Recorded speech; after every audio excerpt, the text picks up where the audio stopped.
Hello বন্ধুরা, welcome back to my channel Shanis blog. তোমরা সবাই কেমন আছো? আশা করছি সবাই ভালো আছো আর আমি অনেক ভালো আছি।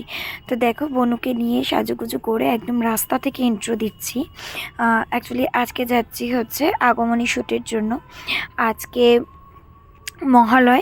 মহালয়ে সকাল মানে প্রায় এখন 12:30 একটা বাজে। তো বেরিয়েছি হচ্ছে আমি, বনু আর গেছিলাম হচ্ছে আমাদের বাড়ির ওখানে আলমবাজার ঘাটে। দেখো আজকের ওয়েদারটা কি সুন্দর, আর ওইদিকে ঘাটে হচ্ছে অনেকে তর্পণ করছে।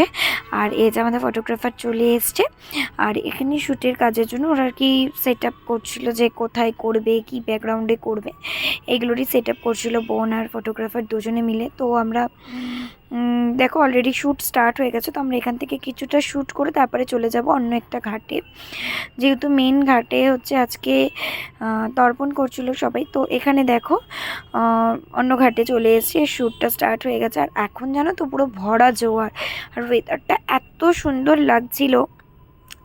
তো যাই হোক, আমি হচ্ছে একটু ওয়েট করছিলাম শ্যুট কমপ্লিট হওয়া অবধি। তারপরে এখান থেকে শ্যুট করে আমারও আজকে একটু পার্লারে যাওয়ার আছে। তো তার জন্য আর ভীষণ ব্যস্ত ছিলাম সকাল থেকে ওকে রেডি করতে, তাই আর কোনো ক্লিপ নিইনি। তো এবারে হচ্ছে জলে নেমে পড়েছে, জলে কিছু ক্লিপস নেওয়া হবে। আর ওখানে দেখো জলে কিছু পদ্ম আর কি ছিটিয়ে দিচ্ছে যাতে ছবিগুলো ভালো আসে। আর অবশ্যই আমি তোমাদের সাথে ছবিগুলো লাস্টে শেয়ার করব। ভীষণ সুন্দর এসেছে এই ফটোগ্রাফারটার নাম হচ্ছে বান্টি। তো ওকে আমি ফেসবুকে ওর সাথে ফার্স্ট কন্ট্যাক্ট করি, মানে আমি একটা পোস্ট করি, সেখানেও কমেন্ট করে। যাই হোক, ভীষণ ভালো তুলেছে। মাত্র জাস্ট বাড়ি এলাম আর এখন বেরাবো হচ্ছে একটু পার্লারে যাব। তো পার্লারে কেন যাব এখন জানাবো না, আমি অবশ্যই তোমাদের সাথে গিয়ে শেয়ার করব। তো যাই হোক, চলো এখন আপাতত বেরোনো যাক। তো এইমাত্র জাস্ট হচ্ছে ম্যামের পার্লারে এলাম, এসে একটু বসেছিলাম, কারণ দেখো পার্লারে আজকে কি ভিড়। আমার অ্যাপয়েন্টমেন্ট নেওয়া ছিল 4:30, সেখানে আমি অলরেডি 1-1.5 ঘন্টা লেটে এসেছি। তারপরে এসে দেখছি এরকম ভিড়। অলমোস্ট 7টা 7:30 নাগাদ আমার ওয়াশ স্টার্ট হয়েছে। তো এখানে হচ্ছে হেয়ারটাকে ফার্স্টে ওয়াশ করে নিচ্ছে, তারপরে টাওয়াল ট্রাই করে একটু ওয়েট করছিলাম। দিয়ে তারপরে হচ্ছে ব্লো ড্রাই করার পরে এখানে হচ্ছে একটু চা দিয়েছিল, চা খাচ্ছিলাম। দেন তারপরে স্টার্ট হয়েছে হচ্ছে ক্রিম অ্যাপ্লিকেশন।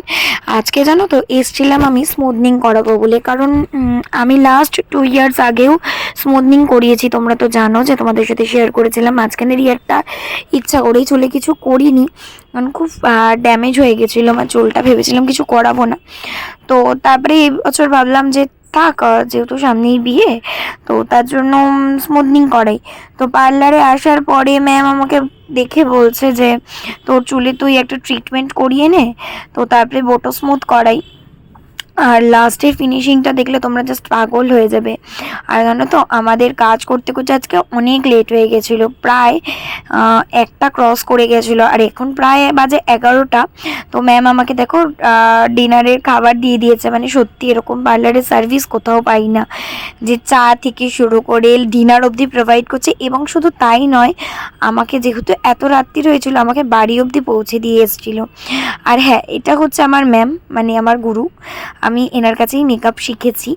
তো প্রত্যেকবারই ম্যামের কাছে করি, বাট কোনো ভিডিও নেওয়া হয় না। যাই হোক, আর এই দেখো রাস্তার অবস্থা, এখন প্রায় 1:15 হয়ে গেছে, মানে অলমোস্ট 1:30।